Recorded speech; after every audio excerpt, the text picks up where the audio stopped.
Hello, it's Mark from Casting Through Ancient Greece here. Before we begin today's episode, I just want to give a quick podcast recommendation, but I'll hand it over to Ramsey from Battlefield Command History Podcast to tell you more.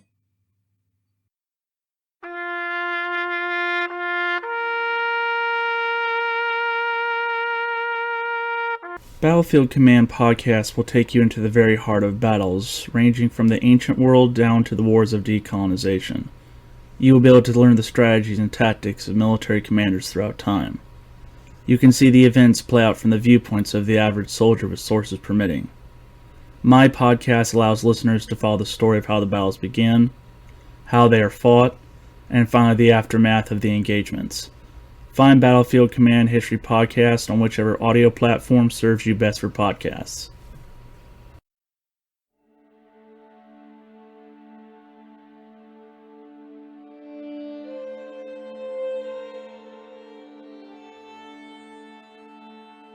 When the Athenians saw them on the summit, some leapt from the wall to their death. Others sought sanctuary in the inner shrine of the temple, but the Persians who had got up first made straight for the gates, flung them open and slaughtered those in the sanctuary. Having left not one of them alive, they stripped the temple of its treasures and burnt everything on the Acropolis. Xerxes, now absolute master of Athens, dispatched a rider to Susa with news for Artabanus of his success. Herodotus from the Histories. Hello, I'm Mark Selleck and welcome back to Casting Through Ancient Greece, Episode 23, The Fall of Athens. The attempt to hold the Persians in the north of Greece had failed. The pass at Thermopylae had fallen well before a large army could be assembled to meet the Persians. The plan had been for the Spartans to assemble an army with the other Hellenic League cities once the proceedings of the Olympic Festival and Carneia were complete. The Athenians were already deployed with all of their manpower committed to the fleet, but now the resistance blocking the Persian advance had been overcome. At Thermopylae, the treachery from the nightmare that was Ephialtes had seen Leonidas's position outflanked and surrounded, with not just him and his 300 Spartans slaughtered, but a few thousand Greeks lay dead. At Artemisium, the Greeks had been engaging the larger Persian fleet, with careful tactical consideration. Although they had been coming out on top each day, the attrition rates were heavily in the Persians' favour. The decision to fall back from their position had been made once news of the disaster at Thermopylae arrived. They wasted no time in getting underway. Greece was now open to Xerxes and his forces. No other organised resistance existed in northern and central Greece. The Olympic truce that was in effect saw that only a small force could be mustered together, and they had been destroyed. Other defensive measures were taking place though. Down at the Corinthian Isthmus, although the Peloponnesian states had agreed to fight further north in Greece, they were constructing a defensive wall, effectively cutting off the Peloponnese to the rest of Greece, and handing over access to Xerxes. The cities that lay north of the isthmus were now left to either flee their lands, submit to the great king, or be resigned to the fate that waited as the Persian army marched on them. Athens had been evacuating the city before the battles at Thermopylae and Artemisium. After all, the oracle at Delphi had prophesied their fall. Though people still remained in Athens, or had returned after weeks of no news of the Persian advance. Now that the news of the battles to the north had not gone in their favour, coupled with the news of the defensive wall of Corinth, and the lack of a Greek army marching north, there was now a heightened sense of urgency for many to flee the city. A message was able to reach the withdrawing Greek fleet and request them to put in at Salamis, an island just under 2 kilometres from the western coast of Attica, to assist in the evacuation. Presumably, the desired destination for the fleet was at a port at the Peloponnese. The Athenians were able to convince the other contingents to alter their course to Salamis, to help bring their women and children to safety. The Athenians then made their way to Athens' port of Phaleron, to help evacuate Athens and the surrounding regions. The refugees would be transported to Troezen on the Peloponnese, Aegina, an island in the Saronic Gulf, and Salamis. Some of the Athenians were apprehensive of leaving their homes and livelihoods. Herodotus talks of a story with a religious connection that would help convince some to leave. The Athenians say that the Acropolis is guarded by a snake, which lives in the temple. Indeed, they believe so literally in its existence that they put out monthly offerings for it to eat, in the form of honey cake. Now in the past, the honey cake used to always be consumed, but on this occasion it was untouched. The temple priestess told them of this, and in consequence, believing that the goddess herself had abandoned the Acropolis, they were all the more ready to evacuate the town. One can't help but wonder if Themistocles had a hand in the tale of the snake's disappearance. If the patron goddess Athena had abandoned the city, that would have not made for a good omen for those still there. Although a great many Athenians did leave Athens, some could not be convinced, and still had faith in the oracle's wooden wall being a palisade around the Acropolis. Among the refugees was a young boy named Pericles, who in the future would go on to lead Athens during its height. For now, he was being shipped off to safety while his father Xanthippus, who commanded a trireme and would become the leader of the Athenian fleet the following year, made for Salamis aboard his ship. Everyone evacuating could only take the bare necessities with them. Everything else had to be left behind, including domestic animals. Plutarch tells us of Xanthippus' departure after leaving his possessions. Xanthippus, the father of Pericles, had a dog that would not endure to stay behind, but leapt into the sea and swam along by the galley's side till he came to the island of Salamis, where he sainted away and died. And that spot in the island, which is still called the Dog's Grave, is said to be his. Athens and the surrounding regions were for now the most part abandoned, but a portion of the population had stayed behind for various reasons, and they would encounter Xerxes and his forces, who were determined to obtain revenge on their city. Back at Thermopylae and Artemisium, the Persians had not pursued the Greeks right away. The fleet had taken up the old Greek positions around Artemisium and began overrunning the villages in the area. While this was taking place, a ship arrived with a messenger sent by Xerxes, who announced that the great king was granting leave to all those who wished to see the battlefield where the Greeks had dared stand before him. Before Xerxes allowed his forces to tour the battlefield, he had it prepared to highlight his victory, and the cost to his own army in achieving that victory hidden away.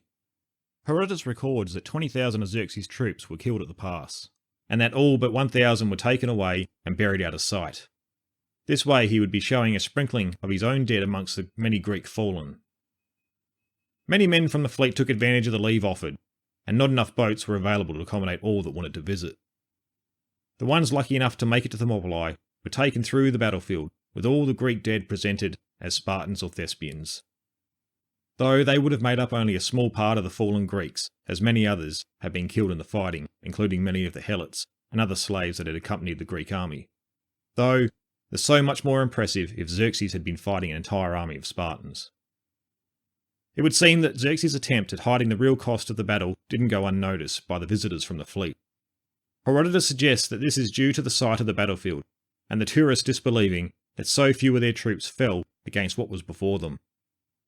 We can probably imagine that as some of the men from the fleet arrived on land, many stories would have been swapped between the troops of the army and the navy, and perhaps a truer account of what took place over the 3 days, making its way around the ranks.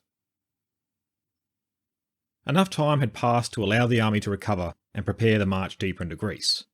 With the visitors now heading back to Artemisium, the army made ready to move out. The leading formations and scouting parties were Greeks from Thessaly, all too eager to guide the Persian army through Phocaean lands, which lay ahead. The Thessalians and Phocaeans were bitter rivals, and the two regions had their fair share of wars with each other. Herodotus tells us that Phocis was one of the only regions in the northern areas of Greece which did not Medize, though he puts the reason for this at their hatred of the Thessalians, not any notion of pan-Hellenism. The Persians marched through Doris and then into Phocis. The lands that had submitted to Xerxes were mostly left untouched by violence. Once the Persians reached the lands of Phocis, though, everything changed. Most of the Phocaeans had fled their cities and villages, either to the Parnassus Mountains or to friendly regions west. Every city, village and temple that the Persians marched into was razed to the ground. Those who had decided to stay and not flee were treated as the enemy, and much killing and rape took place. The Persians were unleashed and could gain their fill of loot and women. Stories from fleeing Phocaeans surely would have filtered southward, coming as a warning to those regions standing in defiance of the Persians, and yet to have had them enter their lands. After marching through Phocis, the Persian army was at the border of Boeotia, and here Xerxes had decided to split his forces. The main part of the army would march through Boeotian territory towards Attica, while a smaller force would be sent against a particularly rich and important religious shrine, sacred to all Greeks, Delphi. Delphi was in the region of Phocis, but was not on the path of the Persian army's march. Now, though, such an important shrine could not be left untouched, so this detachment was tasked with the mission of looting and destroying it. In Boeotia, many of the cities and villages had been submitting as the Persian army was marching into Greece. To ensure that when the Persians arrived in their region, they would not be treated as enemies, the Boeotians headed by Thebes had been in diplomatic contact with King Alexander of Macedonia, a trusted friend of King Xerxes. Not to be confused with Alexander the Great, who would rule over 150 years later. Remember, Macedonia had also offered earth and water to Xerxes. After coming to an agreement, and presumably large amounts of gold changing hands, Macedonian troops were sent ahead to guarantee the safety of the cities and villages that had submitted. The general foot soldier in such a large army would have had very little idea of who was friendly and who was the enemy in a foreign land, or most likely didn't care all that much. They were after food, shelter, loot, and women. This would have also assisted Xerxes, as we can think of the Macedonians as a sort of military police, ensuring the average Persian soldier didn't undermine Xerxes' policy of treating fairly those who had submitted to him. For the most part, all of Boeotia had submitted, but there were two exceptions. Thespiae and Plataea. They would have no Macedonian garrison guaranteeing their safety. The detachment had split from the main Persian force, marched west towards Delphi, while Xerxes continued into Boeotia. All of the untouched villages that they encountered were ravaged on the march. Word of the Persian advance reached Delphi, who consulted their oracle about what to do with all the riches. When people came to consult the oracle, it was normal for them to bring some sort of offering to Apollo. So over the years, the shrine had become very wealthy. The oracle had responded that he, Apollo, was quite capable at guarding his own treasure. The people of Delphi then turned to saving themselves. Like the other Phaeacians, they fled to other friendly regions, and some into the Parnassus mountains. All that was left at Delphi was 60 men and the priest of the oracle. With the Persians now inside of Delphi, divine intervention now came into play, as no army led by a mere mortal was going to disturb the most sacred shrine to Apollo. With only 61 men present at Delphi, rumours and tales were sure to have circulated if the Persians could not capture the shrine. Herodotus heard these tales and retold them a generation or so later. Firstly, within the temple hung sacred weapons, which no man could handle. But the priests had come running to tell the rest of the defenders that they all now lay outside on their own accord, as if ready to defend the site. As the Persians advanced through the mountainous terrain, a storm had descended on the area, with a loud mighty roar coming from the temple ahead. Lightning had struck within the ranks and caused the peaks of mountains to fall and crush some of the marching troops. All of this caused great panic amongst the Persians, with superstition getting the better of them, as they had not yet encountered any men defending the site. The troops affected by this divine intervention panicked and started fleeing back through the rest of the Persian force, spreading the panic to those not aware of what was happening ahead. The men at Delphi then fell on those Persians wounded or caught by the surprise of events. Here also the gods were at work, as it is reported that 2 giant hoplites descended from Delphi and joined in the slaughter. The rest of the detachment got away and made their way back to the main army in Boeotia, unsuccessful in their mission. Xerxes, with all of Boeotia under his control, now crossed with his army into Attica, and where the ultimate goal of his revenge lay, the city of Athens. Though the Persians were not just looking for simple revenge. They had been, since the time of Cyrus the Great, in the business of expanding their empire. Again, as the Persians marched, all of the countryside and villages who had not taken the sensible act of offering earth and water were plundered and burnt to the ground. Eventually, the Acropolis could be seen in the distance. After leaving Sardis in mid-April, the army now had Athens in sight in early September. As the approach to Athens continued, Xerxes discovered that Athens and its surrounds were mostly deserted. Only a small following Athenians remained on the Acropolis, believing that they had interpreted the prophecy given to Athens by the Delphic oracle correctly. They were sure that the wooden palisade that surrounded the Acropolis was the wooden wall referred to. Once arriving at the Acropolis, Xerxes had the army centred on the hill of Ares, or Areopagus, which lay opposite the Acropolis, and from here siege operations were directed against the defenders. The belief in the wooden wall quickly evaporated when Persian archers were drawn up and fired volleys of burning arrows into the wooden palisade, undermining their interpretation of the wooden wall. Although the palisade was destroyed, the Acropolis was still a formidable defensive position. Xerxes attempted to reason with the defenders using the descendants of Pisistratus, who had been part of his court since Hippias' exile. The Athenians refused to even entertain the idea of surrendering their position, and instead kept on defending against the Persian advances. The Athenians who occupied the Acropolis were not so numerous enough to defend the entire perimeter. The defence focused on areas considered vulnerable to attack, while those areas that were considered too difficult to ascend were left unguarded. Eventually, as the siege continued, the Persians noticed that these areas had been left undefended, and it was here where groups of them were able to climb unhindered. Once the Athenians noticed the gap in their defence, it was too late. The Persians had now come atop the Acropolis in force. From here, the defence of the Acropolis ceased. Some threw themselves from the walls to their death below, while others took refuge in the temples and shrines. The Persians who had breached the defences now sought to open all the gates and to allow the rest of the army in.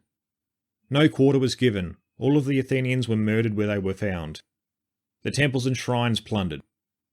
Once everything of worth was removed, fires were lit, and soon the entire Acropolis was ablaze. One can imagine the satisfaction that would have come over Xerxes as smoke and flame rose from the Acropolis, while he watched on from the hill of Ares. The buildings and temples burnt to the ground, much like what happened at Sardis some 22 years earlier. We hear on the next day, Xerxes had some Athenian exiles that had been travelling with the army go up into the ruins and make sacrifices to their gods. Maybe Xerxes still feared the gods even though they weren't his, or the Greeks wanted to believe he did anyway. Though it was normal practice for the Persians to allow subjugated peoples within the empire to still worship their traditional gods. He might have been looking to the future and enacting this program as soon as possible. What the Athenians saw up on the Acropolis would suggest to them that Athena had not completely abandoned Athens. On top of the Acropolis within one of the temples was an olive tree, which was sacred to Athens.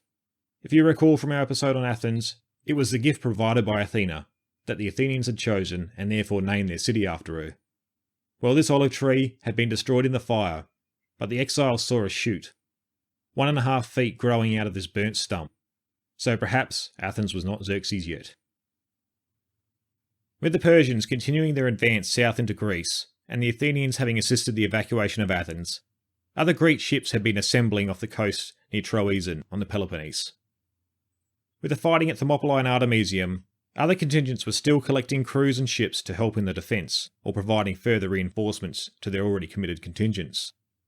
The rallying point was at Troezen, with the intention of deploying from there.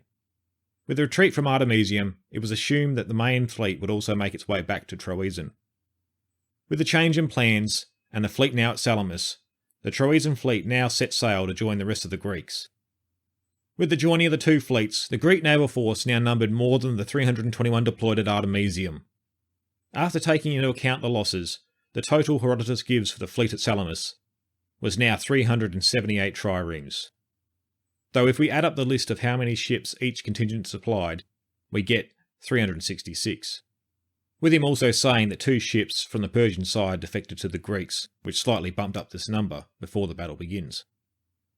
Other totals have also been provided, namely by Aeschylus, who was a poet and had fought at Salamis.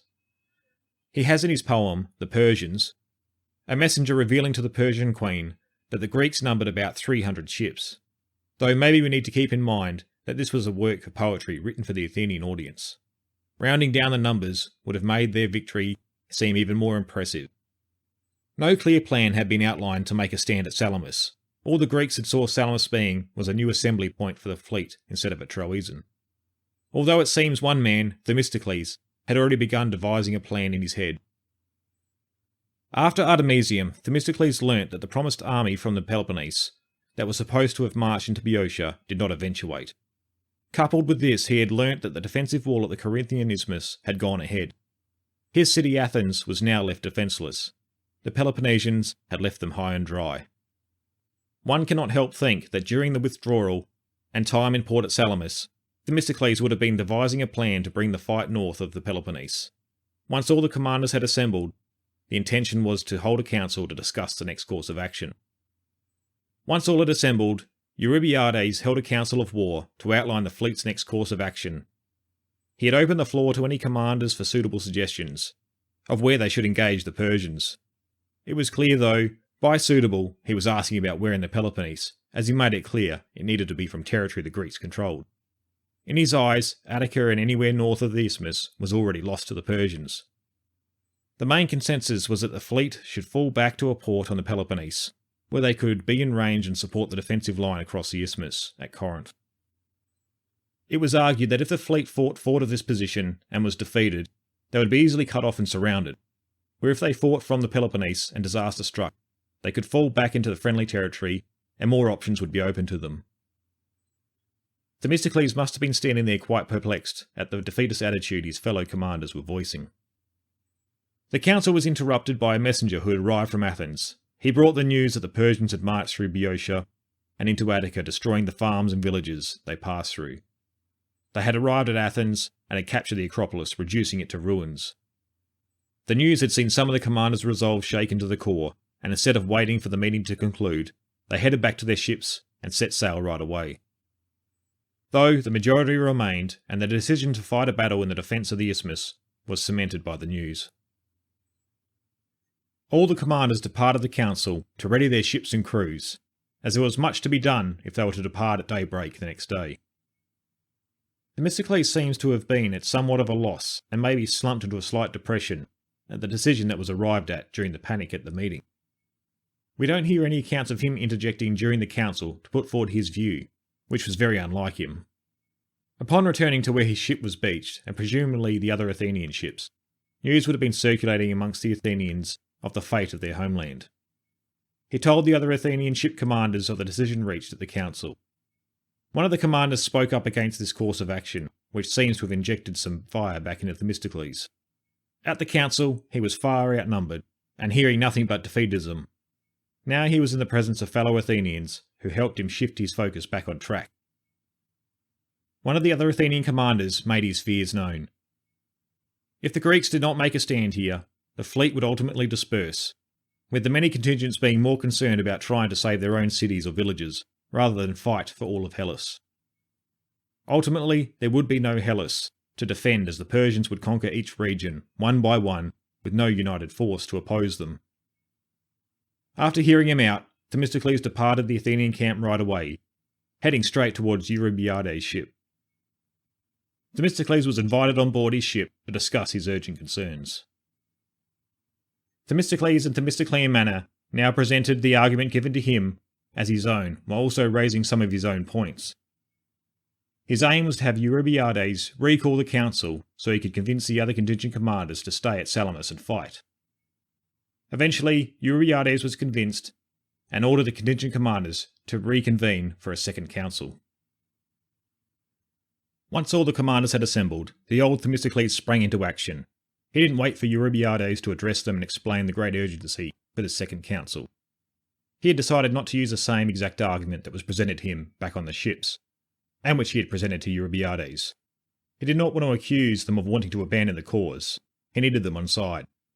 I think here, instead of summarising his argument, I'm going to read the speech Herodotus has Themistocles present to the assembled council. It is now in your power to save Greece, if you take my advice and engage the enemy fleet here in Salamis, instead of withdrawing to the isthmus, as the other people suggest. Let me put two plans before you, and you can weigh them up and see which is the better. Take the isthmus first. If you fight there, it will have to be in the open sea, and that will be greatly to our disadvantage, with our smaller numbers and our slower ships. Moreover, even if everything else goes well, you will lose Salamis, Megara, and Aegina. Again, if the enemy fleet comes south, the army will follow it, so you yourself will be responsible for drawing it to the Peloponnese, thus putting the whole of Greece in peril. Now for my plan. It will bring, if you adopt it, the following advantages. First, we shall fight in the narrow waters, and there, with our inferior numbers, we shall win, providing things go as we may reasonably expect.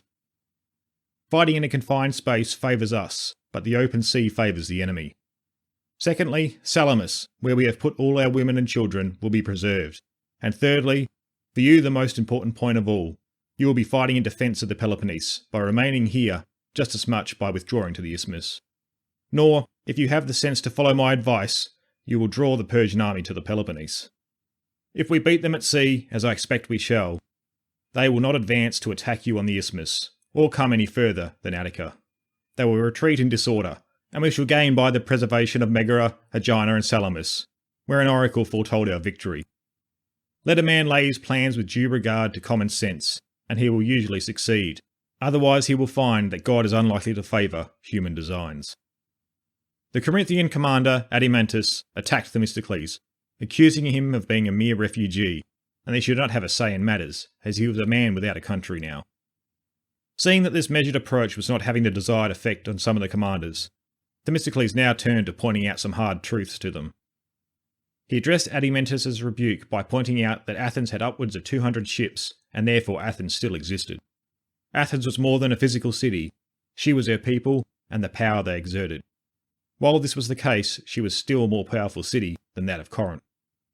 Before anyone else could speak, he then shifted his attention to Eurybiades, and with fire still burning inside, he said, "As for you, if you stay here and play the man, well and good. Go, and you will be the ruin of Greece. In this war, everything depends on the fleet. I beg you to take my advice. If you refuse, we will immediately put our families aboard and sail for Cyrrhus, in Italy. It has long been ours, and the oracles have foretold that Athenians must live there some day. Where will you be without the Athenian fleet? When you have lost it, will you remember my words?" Eurybiades knew all too well that Themistocles was right. There was no way the Greeks could oppose the Persians at sea if the Athenians left. They made up almost half the entire fleet, and he was not prepared to see if he was bluffing. With all the debate about the best course of action, Eurybiades now took the view counter to his fellow Peloponnesians. The fleet would remain at Salamis and make battle with the Persians there. Themistocles, as well as the Athenians, would have been pleased with the decision made. But he would have also been somewhat wary. He knew any change in matters could alter the decision reached. Plus, Eurybiades' ruling would have not been popular with the other Peloponnesian commanders. They would seek any reason to have the fleet sail for the Peloponnese. About a week after the Battle of Artemisium, the Persian fleet had now arrived some 15 kilometres from the Greek position. They made use of the Athenian port at Phaleron, and also occupied what would become the port of Piraeus. They had set sail from Euboea 4 days after the battle, taking another 3 to arrive and meet back up with the army. Herodotus believed that on the eve of the Battle of Salamis, the Persian fleet numbered what it had been before Artemisium, with the losses being made up from reinforcements arriving and joining the fleet in the week leading up to Salamis. Most modern historians believe that this fleet was most likely around 700 triremes, not the 1200 or so that Herodotus reports, though it still far outnumbered the Greek fleet. Where the Persians had beached and anchored their fleet suited the strategy that they would like to have followed. This would have surely been a consideration amongst the commanders. If they could draw the Greeks out from their position at Salamis and into the open waters of the Saronic Gulf, their numbers and lighter ships would have a major advantage. Though if the Greeks could draw them into the straits between Salamis and Attica, these advantages would be nullified. Events leading to the battle would determine who would be drawn to where. With the Persian fleet now reunited with the army, Xerxes wished to go to the coast and address his fleet commanders and hear what they proposed to do about the Greek fleet. He had all of the different contingent commanders seated according to rank, and then had his top general Mardonius go around to each of them asking what they thought about engaging the Greeks at sea. It seems Xerxes wanted to fight the Greeks and destroy their fleet once and for all, so probably best that the commanders agree with this course of action. All were in favour of giving battle to the Greeks, all except one. The one commander who advocated for a different approach was also an anomaly in the ancient world. Artemisia was a woman and the tyrant or queen of Halicarnassus, a city-state located in the region of Caria, in Anatolia. If you recall, this was also the hometown of Herodotus, so it probably comes as no surprise he is our major source on her. He would have most likely heard stories of her as he was growing up.